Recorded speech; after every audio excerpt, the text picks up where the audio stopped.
வணக்கம் வணக்கம் வணக்கம் நண்பர்களே. அதாவது எடப்பாடியை வரவேற்க வந்த அதிமுகவினர் இடையே கடும் வாக்குவாதம் ஏற்பட்டிருக்கு. தூத்துக்குடியே பார்த்திங்கன்னா பரபரப்பான நிலையில் இருக்குது. தூத்துக்குடி விமான நிலையம். தூத்துக்குடியில் திருச்செந்தூர் செல்வதற்காக தூத்துக்குடி விமான நிலையம் வந்த எடப்பாடி பழனிசாமியை வரவேற்க வந்த அதிமுகவினர் இரு தரப்பினருக்கு இடையே பார்த்திங்கன்னா வாக்குவாதம் ஏற்பட்டது. அதிமுகவிலே பார்த்திங்கன்னா இரு தரப்பினர் இருக்காங்க இல்லைங்களா, அவங்களுக்குள்ளே பார்த்திங்கன்னா ஒரு வாக்குவாதம் ஏற்பட்டது. இதனால் அங்கே பார்த்திங்கன்னா சிறிது நேரம் பரபரப்பு ஏற்பட்டது. அதிமுக பொதுச் செயலாளரும் தமிழக சட்டமன்ற எதிர்க்கட்சி தலைவருமான எடப்பாடி பழனிசாமி பார்த்திங்கன்னா கட்சி நிகழ்ச்சிகளில் பங்கேற்பதற்காக தமிழகம் முழுவதும் பார்த்திங்கன்னா சுற்றுப்பயணம் மேற்கொண்டு வருகிறார்.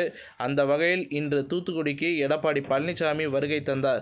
திருச்செந்தூர் முருகன் கோவிலில் பார்த்திங்கன்னா சாமி தரிசனம் செய்வதற்காக தூத்துக்குடி விமானம் நிலையத்திற்கு வந்த எடப்பாடி பழனிசாமியை வரவேற்க அதிமுகவினர் திரண்டிருந்தனர்.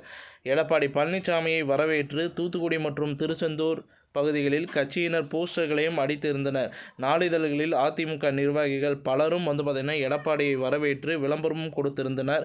இந்த நிலையில் இன்று காலை எடப்பாடி பழனிசாமியை வரவேற்க வருகை தந்திருந்த அதிமுகவின் இரு பிரிவினரிடையே கடும் வாக்குவாதம் ஏற்பட்டது. தூத்துக்குடி வடக்கு மாவட்ட செயலாளர் கடம்பூர் ராஜு ஆதரவாளர்களுக்கு எம்ஜிஆர் இளைஞரணி செயலாளர் சீனி ராஜுக்கும் இடையே வாக்குவாதம் ஏற்பட்டது.